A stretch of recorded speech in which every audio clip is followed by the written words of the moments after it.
Hello everyone, welcome to MS education TV. 11th class के जितने भी स्टूडेंट हैं एक बार इस वीडियो को ज़रूर देखें। इस वीडियो में आपको केमिस्ट्री का कंप्लीट सॉल्यूशन देखने को मिलेगा। यदि आपको और भी सब्जेक्ट के सॉल्यूशन देखने हैं तो मेरे यूट्यूब चैनल के ऊपर जाके देख सकते हैं।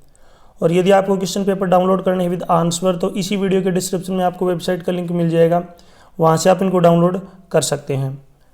फर्स्ट क्वेश्चन देखिए, number of moles in 52 gram of water are. 54 gram पानी के अंदर कितने मोल होते हैं? तो 1 मोल का जो वेट होता है ये होता है 18 ग्राम। तो 54 ग्राम के अंदर कितने मोल हो जाएंगे? तो 54 को डिवाइड करेंगे 18 से तो कितना आ जाएगा? 3 मोल। तो इसमें जो सी ऑप्शन क्या हो जाएगा? बिल्कुल राइट। नेक्स्ट क्वेश्चन है, find number of unpaired electrons in oxygen atom. तो आपको बताना है ऑक्सीजन एटम के अंदर कितने अनपेयर्ड इलेक्ट्रॉन्स होते हैं। तो इसके अंदर होते हैं 2। तो इसमें जो बी ऑप्शन क्या हो जाएगा? बिल्कुल राइट। नेक्स्ट क्वेश्चन देखिए, arrange B A L M G and K in the correct order of their metallic character.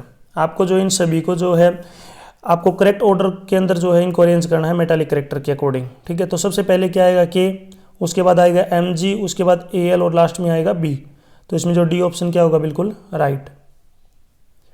Next question है, how many vertical columns in modern periodic table. आपको बताना है modern periodic table के अंदर कितने vertical columns होते हैं। तो ये होते हैं 18। तो इसमें जो डी ऑप्शन क्या होगा? बिल्कुल राइट। नेक्स्ट क्वेश्चन है, which compound do not show zero dipole moment. आपको बताना है कौन सा कंपाउंड जो है जीरो डाइपोल मोमेंट को शो नहीं करता है। तो सबसे पहले देखिए जीरो डाइपोल मोमेंट को कौन कौन शो करता है। तो CO2, BF3 और CCl4 ये जो है तीनों क्या करते हैं? जीरो डाइपोल मोमेंट को शो करते हैं। लेकिन इसमें पूछा नहीं करता है तो वो है H2O, ये जो है जीरो डाइपोल मोमेंट को शो नहीं करता है। तो इसमें सी ऑप्शन क्या होगा? अपना राइट।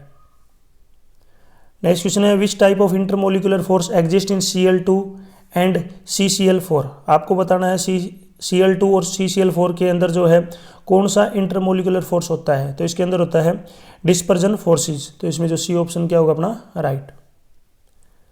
नेक्स्ट क्वेश्चन है, the temperature at which the volume of gas is zero. आपको बताना है किस टेम्परेचर के ऊपर जो वॉल्यूम होगा गैस का वो जीरो होगा। तो ये होगा 0 केल्विन। तो इसमें जो बी ऑप्शन क्या हो जाएगा? अपना राइट। नेक्स्ट क्वेश्चन है, for the process of occur under adiabatic condition the correct condition is. तो एडियाबेटिक कंडीशन के अंदर जो क्यू की वैल्यू होती है 0। तो देखिए यहाँ पे जो सी ऑप्शन क्या होगा? राइट। लेकिन इससे पहले यहाँ पे डेल्टा लगेगा। ठीक है, डेल्टा यहाँ पे इस तरीके से आप लिख सकते हैं, delta Q is equal to 0। इसका मतलब क्या होता है कि there is no exchange of heat, यानी कि जो हीट की जो एक्सचेंज नहीं होगी बिल्कुल कोई भी। तो यहाँ पे क्यू का मतलब होता है heat, there is no exchange of heat. तो इसमें जो सी ऑप्शन क्या होगा? अपना राइट। नेक्स्ट क्वेश्चन देखिए, the pH of human saliva is. तो जो आपको पीएच की वैल्यू बतानी है ह्यूमन सेलिवा की, तो देखिए इसकी जो एग्जैक्ट वैल्यू नहीं होती, ये होती है 6.2 से लेकर ये होती है 7.6 तक। 6.2 से लेकर 7.6 तक। तो इसमें देखिए डी ऑप्शन भी राइट है, यानी कि 6.4, और ए ऑप्शन भी राइट है। तो इसमें ए और डी दोनों बिल्कुल जो है राइट ऑप्शन है। नेक्स्ट क्वेश्चन देखिए, the oxidation number of Cl in KClO3। आपको ऑक्सीडेशन नंबर बताना है Cl का। तो देखिए K का होता है +1, ठीक है, Cl का हमें निकालना है। तो इसको मैंने मान लिया X प्लस में 3 इंटू O का होता है -2 और इज इक्वल टू 0।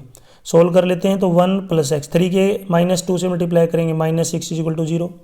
1 प्लस का और 6 माइनस का है तो कितने बचेंगे? माइनस का 5 इज इक्वल टू 0। x की वैल्यू निकालनी है तो माइनस का 5 आगे जाके प्लस का हो जाएगा। तो जो x है ये हमने किसको माना था? Cl को। तो यहाँ पे जो ऑक्सीडेशन नंबर होगा Cl का ये आ जाएगा +5। तो इसमें जो ए ऑप्शन क्या होगा? अपना राइट। नेक्स्ट देखिए, the oxidation number of sulphur in SO4 2 negative. आपको ऑक्सीडेशन नंबर बताना है S का। ठीक है, तो यहाँ पे मैंने S को मान लिया x प्लस में 4 इंटू ऑक्सीजन का होता है -2 और आगे आ जाएगा -2, उसमें 0 आएगा, इसमें -2 आएगा आगे, क्योंकि ऊपर जो दे रखा है 2-। ठीक है, सोल्व कर लेते हैं तो x4 की -2 से मल्टीप्लाई करेंगे -8 आएगा इज इक्वल टू -2, -8 आगे जाके प्लस का हो जाएगा। तो यहाँ पे x इज इक्वल टू -2 और +8 कितने होते हैं? +6। तो यहाँ पे जो सल्फर का जो ऑक्सीडेशन नंबर हो जाएगा ये होगा +6, जो कि अपना बी ऑप्शन में दिया गया। बी ऑप्शन राइट है। नेक्स्ट क्वेश्चन है, how many isotopes of hydrogen. Hydrogen के कितने आइसोटोप्स होते हैं? तो ये होते हैं 3, यानी कि बी ऑप्शन क्या हो जाएगा? अपना राइट। नेक्स्ट क्वेश्चन देखिए, standard electrode potential of hydrogen is आपको बताना है हाइड्रोजन का जो स्टैंडर्ड इलेक्ट्रोड पोटेंशियल क्या होता है, तो ये होता है 0.0 वोल्ट। तो इसमें जो ए ऑप्शन क्या होगा अपना राइट। नेक्स्ट क्वेश्चन है what is the formula of caustic soda. Caustic soda का आपको फार्मूला लिखना है, तो ये होता है NaOH। तो इसमें जो बी ऑप्शन हो जाएगा अपना राइट, NaOH।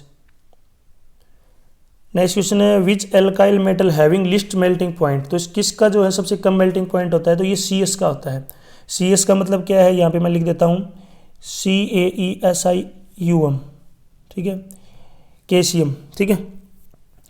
और क्यों होता है ये, क्योंकि इसका जो साइज है ये लार्ज होता है, और ये वीकर क्या होता है, इसके अंदर जो है वीकर मेटालिक बॉन्ड होते हैं, ठीक है, इसलिए जो मेल्टिंग पॉइंट है इसका क्या होता है सबसे कम।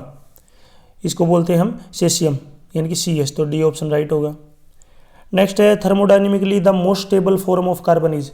तो कार्बन की मोस्ट स्टेबल जो है फॉर्म कौन सी है, ग्रेफाइट। तो इसमें बी ऑप्शन क्या होगा अपना राइट। नेक्स्ट है CnH2n-2 is general formula of. तो ये किसका जनरल फार्मूला होता है, ये होता है एल्काइंस का। तो इसमें जो है डी ऑप्शन क्या हो जाएगा राइट। नेक्स्ट क्वेश्चन देखिए, heating a mixture of sodium acetate with sodium lime gives. जब जो सोडियम एसीटेट को सोडियम लाइम के साथ हीटिंग करते हैं मिक्सर को, तो क्या जो है देता है, तो क्या देता है मीथेन। तो इसमें अपना सी ऑप्शन क्या हो जाएगा राइट, मीथेन। नेक्स्ट क्वेश्चन है राउंड अप टू 34.216। इसको 3 फिगर जो है सिग्निफिकेंट फिगर में लिखना है, यानी कि 3 डिजिट होनी चाहिए। तो आपको मैं बता देता हूँ, जैसे कि 34.212 है, ठीक है, तो 3 डिजिट में लिखना है।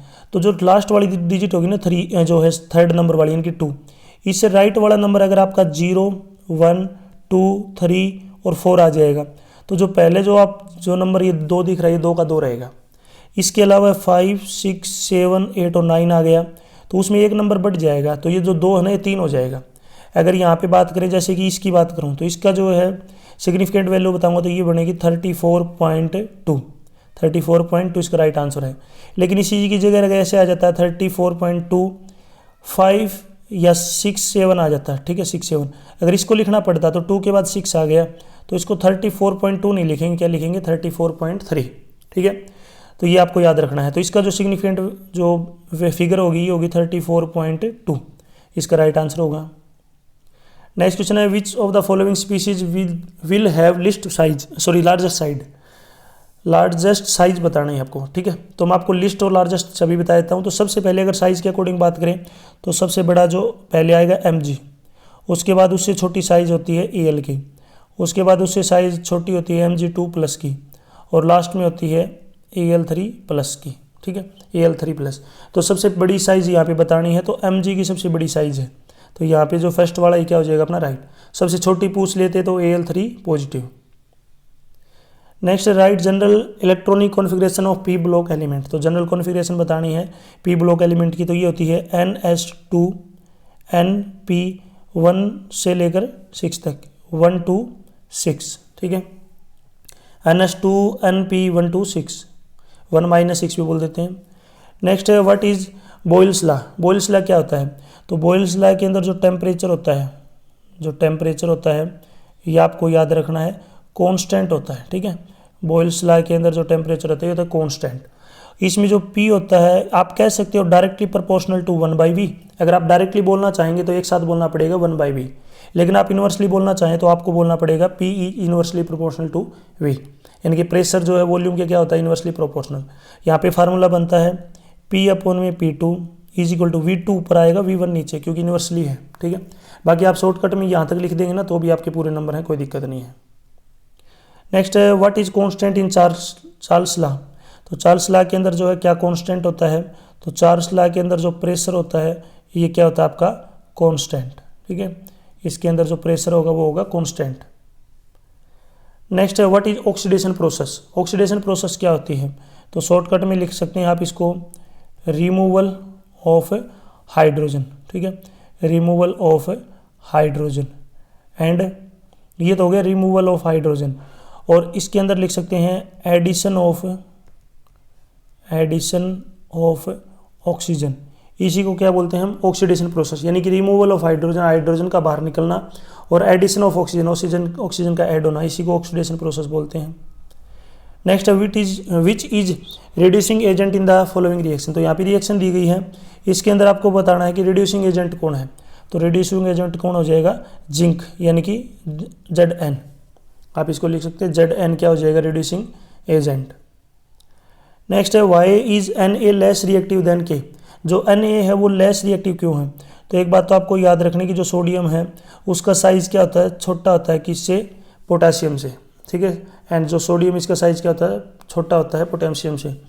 दूसरा जो Na की जो आयनाइजेशन एनर्जी है, यहाँ पे मैं सबसे पहले ऊपर बात कर रहा हूँ साइज़ की। अगर मैं आयनाइजेशन एनर्जी की बात करूँ तो Na की जो आयनाइजेशन एनर्जी है वो K से क्या होती है, ज़्यादा, ठीक है। आयनाइजेशन जो एनर्जी होगी वो सोडियम की पोटेशियम से क्या होती है, ज़्यादा, इसलिए जो Na है वो लेस रिएक्टिव है। नेक्स्ट देखिए, 1 किलोग्राम में आपको बताना है कितनी मिलीमीटर किलोमीटर में कितने मिलीमीटर होते हैं। सबसे पहले देखिए आपको बता देता हूँ मैं। सबसे पहले बात कर लेते हैं कि 1 किलोमीटर के अंदर मीटर कितने होते हैं, 1000 मीटर। फिर आगे बात करता हूँ 1 मीटर के अंदर सेंटीमीटर कितने होते हैं, 100 सेंटीमीटर। फिर है 1 सेंटीमीटर के अंदर मिलीमीटर कितने होते हैं, 10 मिलीमीटर, ठीक है। अब आप देख सकते हैं तो 1 किलोमीटर के अंदर कितने मिलीमीटर होंगे। तो सबसे पहले देखिए 1 किलोमीटर के अंदर 1000 मीटर होते हैं, 1 मीटर के अंदर 100 सेंटीमीटर, तो 1000 मल्टीप्लाई में 100, ये तो हो गया सेंटीमीटर। लेकिन सेंटीमीटर को मिलीमीटर में बदलना है तो फिर से इसको 10 से मल्टीप्लाई करेंगे। तो 1 किलोमीटर के अंदर जो है कितने मिलीमीटर हो जाएंगे, तो 1 क्या कितनी जीरो लगेंगी, 6 जीरो। तो आप इसको 10 की पावर 6 भी लिख सकते हैं, या फिर 1 के आगे 6 जीरो भी लिख सकते हैं, दोनों राइट हैं इसके। नेक्स्ट है binary compound formed by Li and O, ठीक है। Li और O से जो है कौन सा बाइनरी कंपाउंड बनता है, तो ये बनता है Li2O, Li2O इसका राइट आंसर है। नेक्स्ट है each line of VSP graph at constant temperature is called.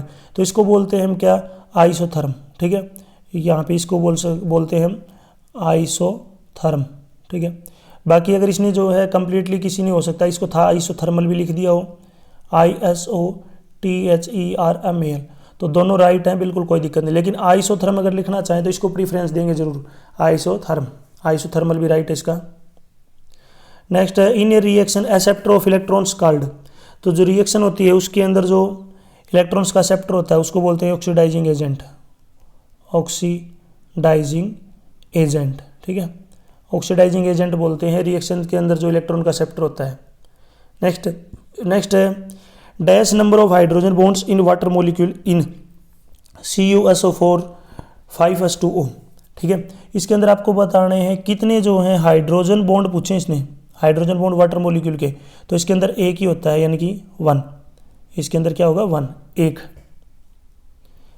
Next है ग्रुप 13 हाइड्राइड्स कॉल्ड। ग्रुप 13 की जो हाइड्राइड्स हैं इनको क्या बोलते हैं, तो इनको बोलते हैं इलेक्ट्रॉन डेफिशिएंट, ठीक है। स्पेलिंग मैं यहाँ पे लिख रहा हूँ हाइड्राइड्स, ठीक है, इलेक्ट्रॉन डेफिशिएंट हाइड्राइड्स। नेक्स्ट है dash is oxidation state of K in KO2। आपको बताना है ऑक्सीडेशन स्टेट जो है क्या होगी K की KO2 के अंदर, तो ये हो जाएगी +1, यानी कि 1, इसका क्या हो जाएगा राइट आंसर, यानी कि +1 लिख सकते हैं आप, ठीक है, +1। नेक्स्ट है ग्रुप 1 LiNaKRbCs आर कॉल्ड खालिस्तान मेटल। तो इनको कौन सा मेटल बोलते हैं, इनको बोलते हैं एल्कलाई मेटल, ठीक है। ये सभी क्या है, एल्कलाई मेटल है। Next the type of hybridization of carbon in diamond is. तो कार्बन की जो है आपको बताना है डायमंड के अंदर कार्बन की हाइब्रिडाइजेशन क्या होती है, तो ये होती है sp3 इसका राइट आंसर है। नेक्स्ट क्वेश्चन है calculate the molarity of NaOH in solution prepared by dissolving its 4 gram NaOH in water to form 250 ml of solution, ठीक है। तो सबसे पहले यहाँ पे फार्मूला लिख लेते हैं। जो मोलरिटी होती है m, ये बराबर होगी किसके, वेट अपॉन में, और W का मतलब क्या है कि वेट ऑफ NaOH डिवाइड में आएगा MW, ठीक है। और MW का मतलब होता है molecular weight of NaOH, multiply में 1000 ऊपर आएगा, नीचे आएगा वॉल्यूम, और वॉल्यूम भी किस में आएगा, ये आएगा आपका मिलीलीटर में। तो आपको याद रखना है कि जो वॉल्यूम आएगा ये मिलीलीटर में लिखना आपको, ml में, ठीक है। अब देखिए वेट दे रखा है NaOH का वेट कितना है 4, डिवाइड में मोलिकुलर वेट कितना है NaOH का, ये होता है 40 ग्राम, ठीक है। 40 ग्राम, मल्टीप्लाई में 1000, डिवाइड में वॉल्यूम मिलीलीटर में कितना दे रखा है, ये होता है 250, ठीक है।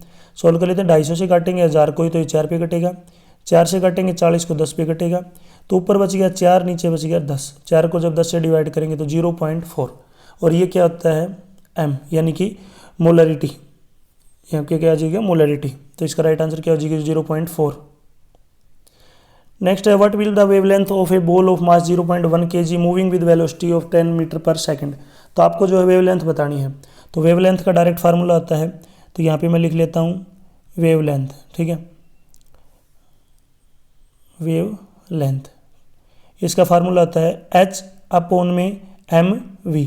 h यहाँ पे क्या है, h का मतलब होता है de Broglie constant, de Broglie constant, और इसकी वैल्यू फिक्स होती है, तो ये होती है 6.626 इंटू 10 की पावर -34 डिवाइड में m का मतलब क्या है कि यहाँ पे कितना है मास है 0.1, मल्टीप्लाई में वेलोसिटी कितनी है 10, ठीक है। अब सोल्व कर लेते, देखिए इसका डेसिमल हटाएंगे तो 10 आएगा, 10 से 10 कैंसिल, तो ऊपर वाला सेम बच गया 6.626 मल्टीप्लाई में 10 की पावर -34, इसका राइट आंसर हो जाएगा। और ये क्या है, इसके आगे लिख देंगे मीटर, यानी कि m। नेक्स्ट क्वेश्चन है what is enthalpy of formation, आपको बतानी है एंथैल्पी क्या होती है, ठीक है। तो यहाँ पे मैं देखिए आपको डायरेक्टली बता देता हूँ, हीट इन्वॉल्व्ड और absorbed where 1 mole of substance is formed from its elements under given condition of temperature and pressure, यानी कि जो हीट इन्वॉल्व होती है या फिर एब्जॉर्ब होती है किसके अंदर, जब 1 मोल जो सब्सटेंस होता है इसको बनने में, किससे, एलिमेंट से, और किस कंडीशन में, यहाँ पे जो गिवन कंडीशन होती है टेम्परेचर और प्रेशर, उसी को बोलते हैं एंथैल्पी ऑफ फॉर्मेशन। इसकी यहाँ पे देखिए एग्जांपल वगैरह आप लिख सकते हैं। नेक्स्ट है what will the conjugate acid for the Bronsted basis NH3 और HCOO नेगेटिव, आपको जो है कंजुगेट एसिड बताना है, ठीक है। तो यहाँ पे सबसे पहले मैं लिख लेता हूँ, इसके आपको ब्रोंस्टेड बेसिस बताने हैं, फॉर द ब्रोंस्टेड बेसिस, तो यहाँ पे देखिए कंजुगेट एसिड, ठीक है। आगे मैं यहाँ पे लिख लेता हूँ ब्रोंस्टेड BRONSTD, ब्रोंस्टेड बेसिस, ठीक है। सबसे पहले देखिए, सबसे पहले बात कर लेते हैं NH3, तो इसकी जो ब्रोंस्टेड बेसिस बनेगा ये बनेगा NH2 नेगेटिव। दूसरा देखिए ये है HCOO नेगेटिव, यानी कि HCOO नेगेटिव, इसकी जो ब्रोंस्टेड बेस बनेगा ये बनेगा HCOOH, ये इसका राइट आंसर हो जाएगा। नेक्स्ट देखिए question number 40 what is electrophiles, give its type with example. देखिए इलेक्ट्रोफाइल्स क्या होते हैं, तो electrophiles are electron deficient species, यानी कि ये होते हैं electron deficient species that are attracted to an electron rich center, यानी कि electrophiles are the electron deficient species, यानी कि ये इलेक्ट्रॉन डेफिशिएंट स्पीसीज होती हैं, और ये क्या होती हैं, अट्रैक्टेड होती हैं किसकी तरफ, जो इलेक्ट्रॉन रिच सेंटर होते हैं उनकी तरफ। और इसके एग्जाम्पल की बात करें तो आप लिख सकते हैं जैसे कि BF3 AlCl3 H3O पॉजिटिव, तो कौन सा भी लिख सकते हैं। नेक्स्ट है explain hoods rule of maximum multiplicity with example, तो ये आप खुद कर सकते हैं, ये थोड़े से आप बुक की हेल्प से ले सकते हैं क्योंकि थोड़े लेंथी हैं। Define close system, intensive properties and internal energy, इनको सभी को डिफाइन करना आपको। जो छोटे वगैरह क्वेश्चन है ना, इनको मैं यहाँ पे आपको एक्सप्लेन कर रहा हूँ। Next define acid and base with example in Bronsted Lowry concept, आपको डिफाइन करना है एसिड का और बेस का, किसके अंदर करना है, ये करना है ब्रोंस्टेड लोवरी कॉन्सेप्ट के अकॉर्डिंग। तो सबसे पहले बात कर लेते हैं एसिड की, ठीक है। एसिड क्या होते हैं, तो ये होते हैं प्रोटॉन डोनर, ठीक है, एसिड को बोलते हैं प्रोटॉन डोनर। एग्जाम्पल की बात करें तो यहाँ पे एग्जाम्पल लिख सकते हैं वाटर। नेक्स्ट है बेसिस की बात करें कि बेसिस क्या होते हैं, ठीक है, बेसिस तो ये होते हैं प्रोटॉन एक्सेप्टर, इनको बोलते हैं प्रोटॉन एक्सेप्टर। एग्जाम्पल की बात करें तो एग्जाम्पल आप लिख सकते हैं अमोनिया, ठीक है, अमोनिया। तो ये जो है आप इसमें जो एसिड की डेफिनेशन है प्रोटॉन डोनर, और यहाँ पे इसका एग्जाम्पल है वाटर, और बेसिस का है प्रोटॉन एक्सेप्टर जो प्रोटॉन को लेते हैं, इसका एग्जाम्पल है अमोनिया। नेक्स्ट है explain condensation insert, pair effect and allotropy. ठीक है, इनको आपको जो एक्सप्लेन करना है। नेक्स्ट देखिए IUPAC नियम लिखने हैं। सबसे पहला देखिए इसका IUPAC नियम क्या बनेगा, तो इसका बनेगा 3 ब्रोमो 3, यहाँ पे मैं नीचे लिख देता हूँ 3 क्लोरो। ठीक है, 3 क्लोरो हेप्टेन। ठीक है, ये पहले वाले का जो IUPAC नियम है 3 ब्रोमो 3 क्लोरो हेप्टेन। सेकंड का देखिए नेक्स्ट का, इसका अगर IUPAC नियम की बात करें तो ये बनेगा 3 क्लोरो प्रोपेनल। ठीक है, 3 क्लोरो प्रोपेनल। नेक्स्ट देखिए यहाँ पे लास्ट का C वाला, इसमें आपको बताना है इसका IUPAC नियम क्या बनेगा, तो इसका बनेगा 2,5 डाई मिथाइल हेप्टेन। ठीक है, ये इसका IUPAC नियम है 2,5 di methyl heptane. Next question देखिए, what is meant by hybridization of atomic orbital, describe the shape of sp sp2 sp3 hybrid orbitals with example. तो आपको हाइब्रिडेशन बतानी है, क्या होता है इसका मतलब क्या होता है, इनकी शेप वगैरह बतानी है। इसी की ओर में यहाँ पे एक और क्वेश्चन दिया गया है कि what do you mean by the term bond order. Term bond order क्या होता है, और आपको बॉन्ड ऑर्डर निकालना है N2 का, O2 का, O2 पॉजिटिव का, O2 नेगेटिव का। देखिए बॉन्ड ऑर्डर क्या होता है, the number of chemical bonds present between 2 atoms of A molecule, यानी कि जो केमिकल बॉन्ड प्रेजेंट होते हैं किसके अंदर, 2 एटम्स के अंदर, और किसका, एक ही मॉलिक्यूल की, यानी कि एक मॉलिक्यूल के अंदर जो एटम होते हैं 2, उनके बीच में कितने केमिकल बॉन्ड होते हैं, उसको बोलते हैं बॉन्ड ऑर्डर। N2 का निकालना है बॉन्ड ऑर्डर क्या होगा, N2 का देखिए सबसे पहले N2 का निकाल लेते हैं। N2 का बॉन्ड ऑर्डर क्या होगा, तो ये हो जाएगा 10-4 डिवाइड में 2।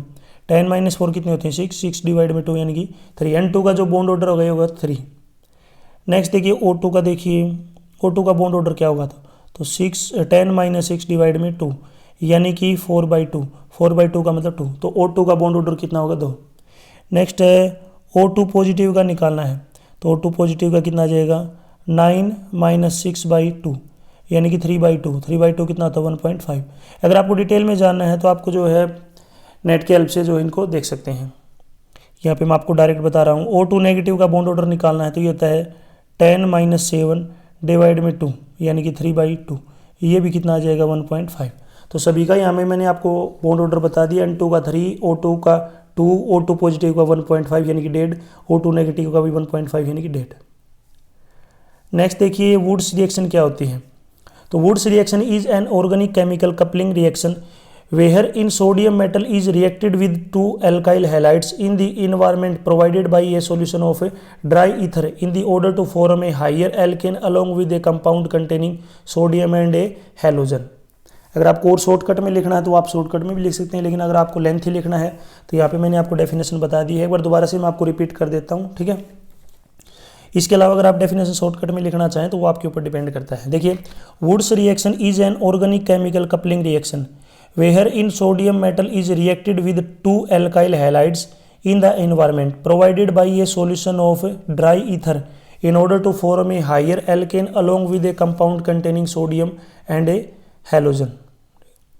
नेक्स्ट इसी के साथ में जो है मार्कोनिक का जो रूल है क्या होता है, इसको आपको एक्सप्लेन करना है। इसी की ओर में यहाँ पे एक और क्वेश्चन दे रखा है, व्हाट इज एंटी मार्कोनिकोफ नियम यानी कि रूल, एक्सप्लेन एग्जाम्पल। तो ये सभी आप अपनी लैंग्वेज में कर सकते हैं। What is Friedel Crafts alkylation reaction, तो ये क्या होता है, तो the replacement of an aromatic proton with an alkyl group. ठीक है, दोबारा से बता देता हूँ, the replacement of an aromatic proton with a alkyl group, इसी को क्या बोलते हैं, फ्रीडल क्राफ्ट एल्काइलेशन रिएक्शन। ठीक है, यहाँ तक जो वीडियो अपनी कंप्लीट हो चुकी है। वीडियो अच्छी लगी तो उसको लाइक करें, अपने दोस्तों के साथ जरूर शेयर करें।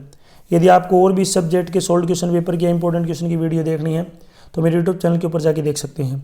यदि आपको क्वेश्चन पेपर डाउनलोड करने हैं विद आंसर तो इसी वीडियो के डिस्क्रिप्शन में आपको वेबसाइट का लिंक मिल जाएगा, वहाँ से आप इनको डाउनलोड कर सकते हैं। साथ ही साथ यदि आप मुझे फेसबुक, इंस्टाग्राम और टेलीग्राम पर फॉलो करना चाहते हैं तो उसका लिंक भी आपको इसी वीडियो के डिस्क्रिप्शन में मिल जाएगा, वहाँ से आप मुझे डायरेक्ट फॉलो कर सकते हैं। Thanks for watching.